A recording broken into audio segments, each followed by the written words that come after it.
नमस्कार, बहुत स्वागत है आप सभी का। आप देख रहे हैं न्यूज इंडिया, साथ आपके मैं हूं मनीषा शर्मा। नमस्कार, आपके साथ मैं हूं सुरभि तिवारी। और देखिए, हम चाहे कितने भी जागरूक समझदार क्यों ना हो जाए, भले ही हम अपना हर कदम फूंक फूंक कर रखें, लेकिन कुछ लोग के रडार पर हमेशा रहते हैं, और खासकर हिंदू लड़कियां। बीते कुछ सालों के लव जिहाद के पन्नों को अगर पलट कर देखा जाए तो ऐसी ढेरों कहानियां हैं जो ये बताती हैं, जो ये साबित करती हैं कि मुस्लिम समाज के निशाने पर हिंदू समाज की ही लड़कियां हैं। ये सब तब हो रहा है जब दोनों समाज शिक्षा का घूंट पीकर जगत में ज्ञान की लौ जला रहे हैं। और लव जिहाद को लेकर कई बार बखेड़ा भी खड़ा हो चुका है। हिंदू समाज के लोगों ने मुस्लिम समाज के लोगों पर लव जिहाद जैसी ओछी मानसिकता को लेकर उनके दामन पर कीचड़ भी उछाला है। उसके बावजूद लव जिहाद दफन नहीं हो रहा है।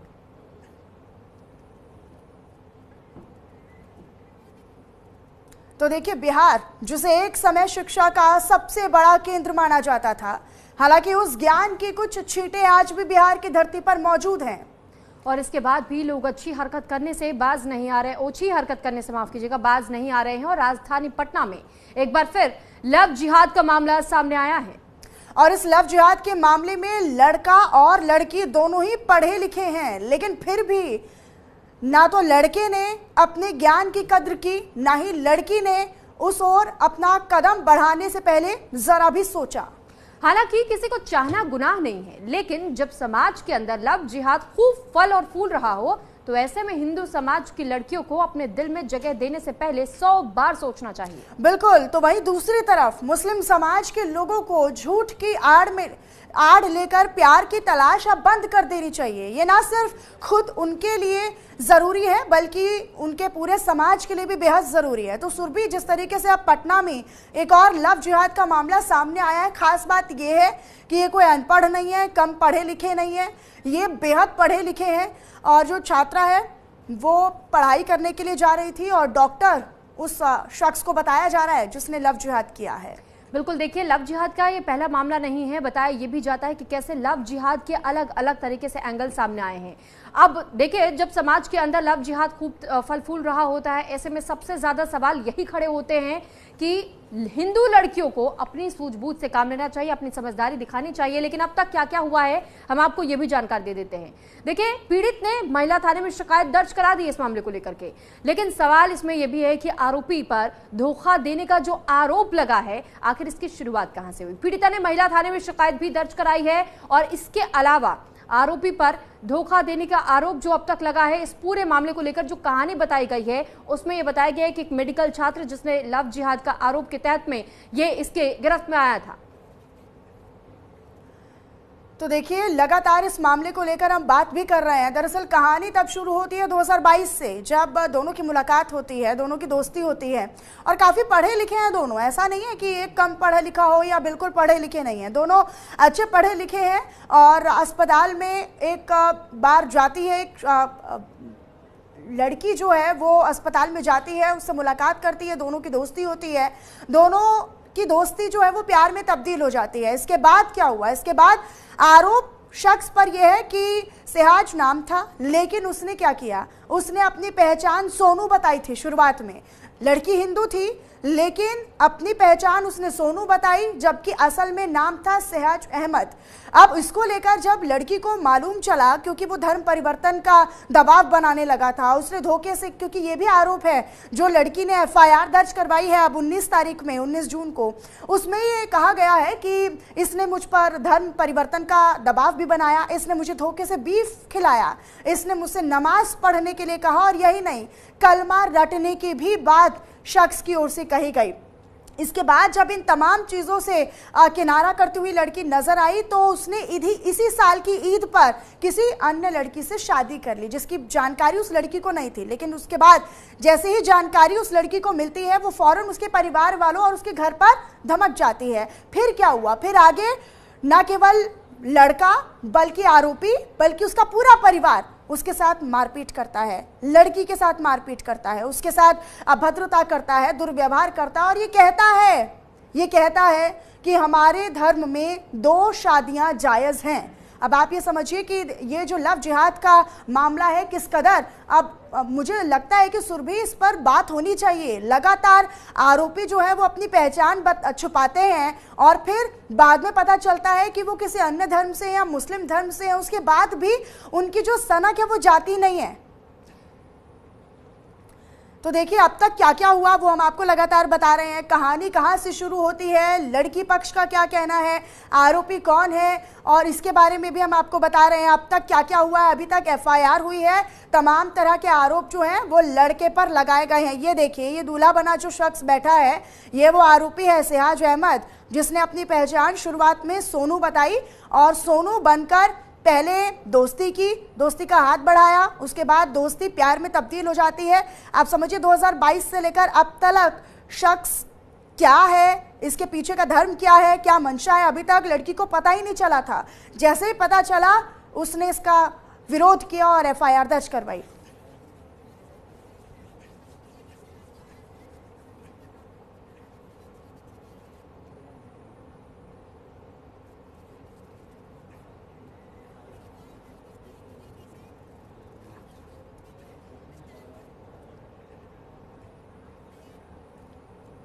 और इस वक्त हमारे साथ दो बेहद खास मेहमान जुड़ चुके हैं। सबसे पहले हम बीजेपी से राहुल आनंद जी का रुख कर लेते हैं।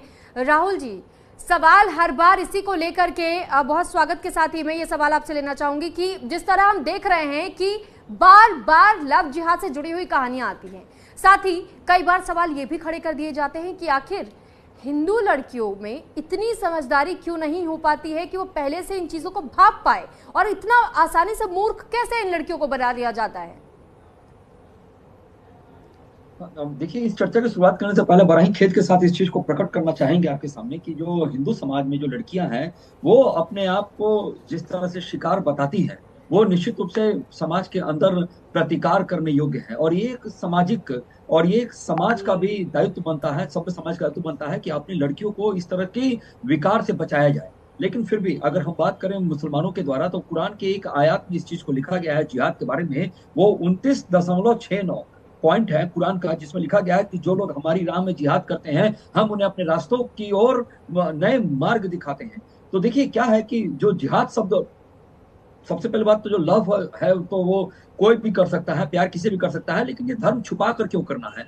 आप अपनी बात जाति को बताकर करिए, क्योंकि ये जो नया एजेंडा जो चलाया जा रहा है मुस्लिम युवकों के द्वारा, इसके लिए मौलाना जो स्कॉलर होते हैं, जो धर्म गुरु बनकर बैठते हैं, मुस्लिम स्कॉलर्स के रूप में बैठते हैं, उनकी भी यह जवाबदेही निश्चित होनी चाहिए कि वो इस प्रकार की जो चीजें होती है इसके ऊपर अपनी बातों को रखें और स्पष्ट करें। क्योंकि इनके जो लड़के होते हैं, जो मुस्लिम लड़के हैं, मुस्लिम धर्म के जो लड़के हैं, वो दिखने में अच्छे होते हैं और बड़े निम्न परिवार के होते हैं। निम्न परिवार के होने की वजह से एक रेट तय किया गया है समाज में। मैं आपको कैसे बता सकता हूँ कि इसमें रेट तय किया गया है, क्योंकि कुछ दिन पहले की बात है कि झारखंड के दुमका का एक मामला आया था जिसमें एक आदिवासी लड़की के साथ लव जिहाद करने का प्रयास किया गया था। और जब वो लड़की सोई हुई थी और उसके सोए हुए में उसके ऊपर तेजाब फेंक दिया गया था, और जब व्हाट्सएप चैट मिला और उसमें एक बांग्लादेशी संगठन का नाम आया और उस व्हाट्सएप चैट में तय किया गया कि ब्राह्मण की लड़की होगी तो क्या रेट होगा, भूमियार की लड़की होगी तो क्या रेट होगा, राजपूत की लड़की होगी तो क्या रेट होगा, कायस्थ की लड़की होगी तो क्या रेट होगा, अगर बनिया की लड़की है तो क्या रेट होगा। यानी राहुल जी आप ये कह रहे हैं कि एजेंडे के तहत में जानबूझकर किस घटनाक्रम को अंजाम दिया जा रहा है? बिल्कुल इस एजेंडे के तहत ही किया जा रहा है। और आपको जानकर इस बात को बड़ा आश्चर्य होगा कि कर्नाटका की सरकार जो है, कांग्रेस की जो कर्नाटका की जो सरकार है, उसने लव जिहाद पे बने कानून को समाप्त कर दिया। यानी कि देखिए ये एजेंडा कैसे चलाया जा रहा है, कि कहां से शुरू किया जा रहा है और किसको पाला जा रहा है। यानी कि एक लाइन में अगर हम कहें तो भगवान शिव से जो गलती हुई थी, उन्होंने भस्मासुर को अति प्रसन्न होकर एक आशीर्वाद दे दिया था कि तुम जिस पे भी हाथ रखोगे वो जल जाएगा। ठीक उसी तरह ये जो जिहादी मानसिकता के लोग हैं, जो मुस्लिम समाज में जो जीवित हैं, वो एक जिहाद कर रहे हैं भस्मासुर बनकर। लेकिन इस जिहाद की जानकारी और समझ और उतनी अवेयरनेस लड़कियों में क्यों नहीं है? इसका निशाना हमेशा हिंदू लड़कियां बन रही हैं। अब इसको लेकर अवेयरनेस भी होनी चाहिए। लड़की इतने समय तक एक शख्स के साथ रह रही है, उससे रोजाना बातें कर रही है, मिल रही है, उसके साथ वो आ जा रही है और उसको भनक तक नहीं लग रही है कि उसका असल नाम क्या है, उसकी असल पहचान क्या है। मैं इसका जवाब ले लेती हूँ। हमारे साथ स्वामी सदानंद बापूजी धर्मगुरु के तौर पर जुड़े हुए हैं। बापूजी, बहुत स्वागत है आपका न्यूज इंडिया पर। लेकिन उसी के साथ पहला सवाल भी आपसे यही है, लगातार लव जिहाद के मामले सामने आ रहे हैं। अभी हाल ही में पटना से एक मामला सामने आया है, लेकिन इसमें गंभीर ये है कि दोनों पढ़े लिखे हैं। ऐसा भी नहीं है कि लड़की कम पढ़ी लिखी है या बिल्कुल ही अनपढ़ है, जिसे समाज की कोई सूझबूझ नहीं है या समझदार नहीं है। दोनों समझदार हैं। इसके बावजूद ये ऐसा कैसे हो सकता है कि 2022 के बाद आपको अब पता चल रहा है कि जिस शख्स के साथ आप रह रहे हैं या उसके साथ मिल रहे हैं, वो अब उसकी असल पहचान क्या है, वो अब जाकर आपको पता चल रहा है?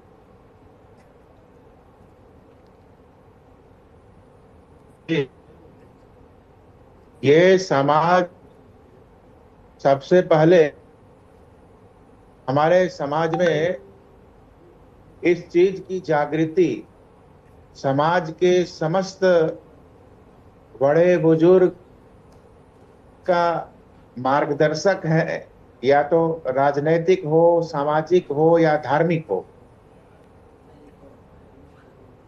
सभी उसके जिम्मेदार हैं कि उसके जो परिवार है, उन परिवारों के साथ में हम सभी लोगों ने उसको शिक्षा और संस्कार, पढ़े लिखे हैं लेकिन संस्कार बहुत जरूरी है कि आप कौन हैं और आपको करना क्या है। इस तरह से अन्य समाज के लोगों को, उसके परिवार, उसके ये चीज को प्रतिबंधित किया जाता है कि तुम इसी परिवेश में रहोगे है, तुमको सिर्फ ऐसे ही व्यक्ति के साथ रहना है। ये स्वतंत्रता नहीं है, बल्कि ठीक है महाराज जी, हम आपके पास लौट रहे हैं। अब स्वामी जी का क्योंकि ऑडियो अभी बहुत क्लियर नहीं है, तो मैं दोबारा से दरख्वास्त करूंगी पीसीआर इन्हें दोबारा कनेक्ट किया जाए। मनीषा, हमने ये भी देखा है कि किस तरीके से अभी राहुल जी भी जैसे बता रहे थे कि वाकई लव जिहाद के मामले हमने अलग अलग राज्यों से देखे हैं, लेकिन इस बीच में भी हमने एक दो मामले ऐसे भी देखे जिसमें महिलाएं भी बढ़ चढ़ करके ऐसा योगदान अपना दिखा रही हैं कि मुस्लिम होते हुए हिंदू नाम बताती है, हिंदू लड़कों से शादी कर रही हैं और उसके बाद उन पर दबाव बना दे रही हैं कि या तो अपना धर्म परिवर्तन कर ले या तो उनकी संपत्ति हड़पने का एक नया रास्ता चुन लिया है इन लोगों ने। बिल्कुल, तो कहीं ना कहीं इस पर भी चर्चा होनी चाहिए। राहुल आनंद जी। देखिए, निश्चित तौर पे आपकी बात से मैं सहमत हूँ कि एक तरफ का जो एजेंडा चलाया जा रहा है भारत को खोखला करने के लिए, और जिस तरह से कुछ राजनीतिक पार्टियां हैं जो उनका समर्थन भी करती है। जैसे मैंने कर्नाटका का आपको उदाहरण दिया कि कर्नाटका की सरकार ने 2023 में बने हुए कानून को, कर्नाटका लव जिहाद बिल आया था जो दिसंबर 2021 में आया था, उसको 2023 में सरकार बनने पे हटा दिया। यानी कि देखिए वो किस तरह से मन बढ़ा रहे हैं, किस तरह से मन को चढ़ा रहे हैं। ठीक उसी तरह से जो लड़के जो चीजों को करते थे, अब लड़कियां उस चीजों को कर कर संपत्ति हड़प रही है। देखिए, वक्फ बिल भी अगर चर्चा करें तो वक्फ बिल भी इसका एक अहम हिस्सा है कि किसी भी तरह से लैंड जिहाद करो। और मैंने देखा और आप सबने देखा है इस चीज को कि किस तरह से संपत्तियों को, चाहे उत्तराखंड की बात करिए, उत्तर प्रदेश की बात करिए, अन्य राज्यों की बात करिए, किस तरह से लोग पकड़े जा रहे हैं। मतलब एक ऐसा हक समझ लिया है कि वो हमारा ही है और हमको वो मिलना ही चाहिए। वो इस तरह के अपने आप को प्रकट कर रहे हैं। और जहां तक मुस्लिम समाज है, मुस्लिम धर्म है, जो इस्लाम है, उसमें अगर मेरा कोई पर्सनल कमेंट उसके ऊपर नहीं है, लेकिन फिर भी अगर मैं बताऊं तो ये धर्म अक्सर लोगों को उकसावा कर कर लोगों की गर्दन काटने के लिए तलवारें उठाने की प्रेरणा सबसे ज्यादा देता है। अच्छा राहुल आनंद जी, इतना ही नहीं है बल्कि जिस मामले का हम जिक्र कर रहे हैं उसमें तो बाकायदा धोखे से बरगलाकर उस व्यक्ति ने उसको बीफ भी खिला दिया। लड़की को बाजार ले जाता है, एक जगह पर ले जाता है, वहां पर बरगलाकर झूठ फरेब करके उसको बीफ खिलाता है और नमाज पढ़ने का, उसे रटने का, कलमा रटने का भी उस पर दबाव बना रहा है। देखिए, इसमें एक चीज मैं आपसे बोलूंगा कि जो मैंने चर्चा की शुरुआत में एक महत्वपूर्ण बात कही थी कि कुछ जिम्मेदारी हमारे सभ्य समाज की भी होनी चाहिए। हमें अपने लड़कियों को और हमें अपने लड़कों को खास करके इस बात को निश्चित तौर से बताना चाहिए कि हमारा धर्म कहता क्या है, हमारा धर्म है क्या। और एक जो शत्रुबोध की जो भावना होनी चाहिए। मैं ये नहीं कहता कि आप इसको लेकर समाज में कुछ मतभेद पैदा कीजिए, लेकिन आप शत्रुबोध की भाव को जरूर अपने मन में रखिए कि वो किस तरह से हमारे लिए शत्रु है और किस तरह से भारत के ऊपर आक्रमण किया। अगर आप इतिहास के पन्नों को पलट के देखेंगे तो निश्चित तौर पर आपको शत्रुबोध आएगा। लेकिन बड़ा खेद का बात है कि जो सेकुलर बनने का प्रयास हिंदू सबसे पहले करता है, यही उनके लिए आज सबसे ज्यादा विपत्ति का सामना करने का रास्ता बन गया है। देखिए, मैं आपको बता दूं कि अगर 100 परिवार अगर हिंदू की एक जगह है तो वहां एक मुस्लिम आकर रह जाता है, लेकिन अगर 100 मुस्लिम है वहां एक हिंदू जाकर नहीं रह पाता है। तो इसका मतलब साफ है कि उनको ट्रेनिंग दी जाती है, उनको समझाया जाता है कि भाई ये तुम्हारे नहीं है, तुमको इनको काट के ही आना है, तुमको इनको काट ही देना है तभी आओ। और ये जो अल्लाह के रास्ते में जन्नत महसूस होगी क्या, जो एक शब्द जो चलाया जा रहा है मौलानाओं के द्वारा, वो इसी का एक अहम हिस्सा है। चाहे वो आतंकवादी मामले में देखिए, चाहे वो आप लव जिहाद के मामले में दीजिए, चाहे वो लैंड जिहाद के मामले में दीजिए। मैं आपके चैनल के माध्यम से इस चीज को रखना चाहता हूं कि आखिर वो कौन धर्म है जो लोगों को उकसाता है दूसरे के गले काट देने के लिए। आप देखेंगे सबका इशारा कहाँ जाएगा। लेकिन जो घटना घटी है बिहार के पटना के अंदर, ये काफी खेदजनक है और इसके ऊपर सख्त कार्रवाई होनी चाहिए। लड़के को गिरफ्तार करके जो एफआईआर की गई है, उस लड़के को गिरफ्तार करके सलाखों के पीछे जाना चाहिए और 420 का ठीक है केस राहुल लगाकर जी, ये तो खैर देखिए अब कानूनी कार्रवाई पर पूरी तरीके से निर्भर करता है। मैं आपके पास लौट रही हूँ, हमारे साथ स्वामी सदानंद बापू जी भी जुड़ चुके हैं एक बार फिर से। स्वामी जी, अभी जैसे राहुल जी भी कह रहे थे कि ये बहुत ज्यादा जरूरी हो जाता है कि धार्मिक तौर पर भी अपने बच्चों को पहले से ही समझाया जाए, बताया जाए, क्योंकि एक धर्म के लोग अगर आपसे ये कहते हैं कि आप पर दबाव बनाते हैं, कलमा पढ़िए, ये कीजिए, वो कीजिए, लेकिन हिंदू धर्म में तो वैसे अपनी संस्कृति इतनी ज्यादा बड़ी है कि बहुत जल्दी इसे आप नहीं समझ पाएंगे। और लेकिन क्योंकि नॉलेज कम होती है अपनी संस्कृति को लेकर के, अपने धर्म को लेकर के, और इसी वजह से बहुत आसानी से कोई भी अपना नाम, अपना धर्म बदल करके किसी के सामने अपने आप को हिंदू बता देता है और कोई सवाल तक नहीं पूछता। अगर 4 श्लोक पूछ लिए जाए, 4 मंत्र पूछ लिए जाए, वेदों के नाम पूछ लिए जाए, बाकी अन्य चीजों को लेकर पूछ लिया जाए, तो भी तो पता चल सकता है कि ये क्या वाकई सच में हिंदू है भी या नहीं है। ये दिखावा कर रहा है, नाम बदल के अपने आप को सामने रख रहा है। क्या कहेंगे? सही है, शिक्षा बहुत जरूरी है। शिक्षा के साथ साथ धार्मिक ज्ञान भी बहुत जरूरी है। सर्वप्रथम उसके माता पिता को ये चाहिए, अपने घर में ही शिक्षा दी जाती है कि तुम्हारा बाप का क्या नाम है, तुम्हारे दादा का क्या नाम है, परदादा का क्या नाम है, तुम्हारा जाति जो है उसके अनुरूप तुम्हारा गोत्र क्या है, ये सब कुछ की जानकारी होती है व्यक्ति को। हर व्यक्ति कोई न कोई गोत्र से जुड़ा होता है, कोई पराशर होता है, कोई गौतम होता है, कोई कणाद होता है, पतंजलि होता है, सभी ऋषियों साथ में जुड़ा होता है। तो गोत्र का नाम यदि पूछ लिया जाए कि तुम्हारा गोत्र क्या है, इसी से पता चल जाता है। 2 पीढ़ी ऊपर का नाम पूछ लिया जाए, उससे भी पता चल जाता है। धार्मिक ज्ञान बहुत नहीं हो तो भी चलेगा, उसके खुद का पारिवारिक ज्ञान सिर्फ मिले, कम से कम उसके बाप दादे का उसका खुद का ज्ञान हो और उसके गोत्र का ज्ञान हो, तो ये प्रारंभिक शिक्षा घर में माता पिता ही देते हैं। और आसपास में कोई मठ मंदिर है, वहां पे लोगों को जाने से, वहां के आसपास के धर्माचार्य हैं उनके साथ संपर्क रखने से इन सभी चीजों का ज्ञान होता है। आज के समय में जो दूसरे लोग हैं, जैसे आप कटहल के पेड़ बोएंगे तो उसमें कटहल ही उगेगा, वहां पे आम नहीं उग सकता है। तो कुछ लोग जो जनरेटिंग किया गया है, जो आज ये सब लव जिहाद कर रहे हैं, इसमें इसका दोष नहीं है, क्योंकि इसको भी, ये भी पहले हिंदू ही थे, इनको भी एन केन प्रकारेण मुस्लिम या किसी अन्य जाति में या संप्रदाय में या परंपरा में लाया गया है। तो अब ये सोचते हैं कि हमारा नाक कट गया है तो हम और लोगों को भी नाक कटवा बना दें। तो ये सभी लोग नकटवे वाले हैं, वो चाहते हैं कि हमारा घर परिवार, हमारा वंश जो है वो जब मुस्लिम हो गया तो हम अब और जो लोग हैं उसको भी मुस्लिम बना दें।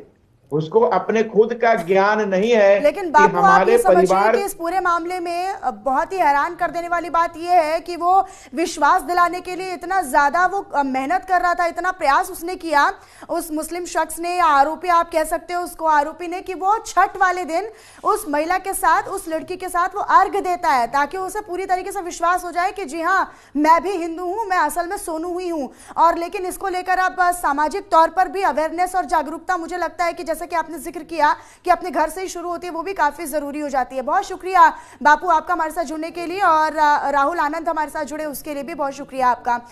लेकिन इसको लेकर अब प्रतिक्रिया भी सामने आई है, पुलिस का क्या कहना है और साथ ही साथ पीड़ित का क्या कहना है वो भी आपको सुनवा देते हैं। महिला थाना में एक कांड दर्ज कराया गया है कि एनएमसीएच आलमगंज में एक पीजी के छात्र हैं, उनके द्वारा एक जो महिला है उनके साथ रिलेशनशिप धोखे में रख करके पिछले कुछ वर्षों से रखा गया था, और अब जब उनको पता चला है कि उन्होंने दूसरी जगह शादी कर ली है तो ये कांड इस चीज़ के लिए प्रतिवेदित कराया गया है। कांड का सुपरविजन किया गया है और घटना में जो आए हैं तथ्य उनके आधार पर हम लोग अग्रतर कार्रवाई करेंगे। कुछ दिन बीतने के बाद जब मैंने उस पर शादी का दबाव बनाया तो फिर वो मुझसे इस्लाम कबूल करने की बात कहने लगा कि उसके घर वाले ऐसी हिंदू लड़की एक्सेप्ट नहीं करेंगे।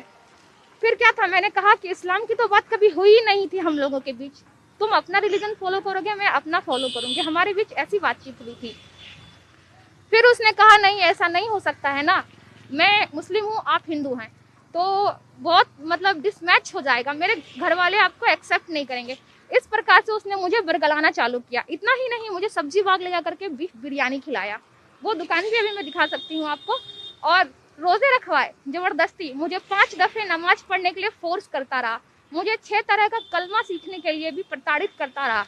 जब मैंने इन सभी चीजों से इनकार कर दिया तो वो लड़का अपने घर जा करके वापस में कहीं पे शादी कर लिया। उसके बाद जब मैंने इसका विरोध किया कि ये सब कुछ क्या था, अगर ऐसा ही करना था तो फिर मेरे साथ क्यों, तो उनका कहना था आपने इस्लाम कबूल नहीं किया इसलिए मैंने ये सब कुछ किया। और इसी के साथ फिलहाल इस बुलेटिन में इतना ही। नमस्कार।